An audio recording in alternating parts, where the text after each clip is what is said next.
भेटाई खूबे मजा राजा राजा काटे जाने समझा उठाला तनी कोरा भेटाई खूबे मजा आज की बहिया में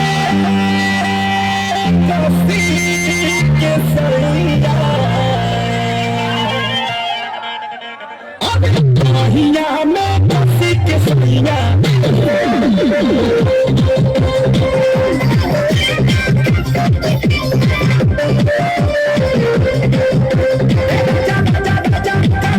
उठाला तनी कोरा भेटाई खूबे मजा राजा राजा काटे जाने समझा उठाला तनी कोरा भेटाई खूबे मजा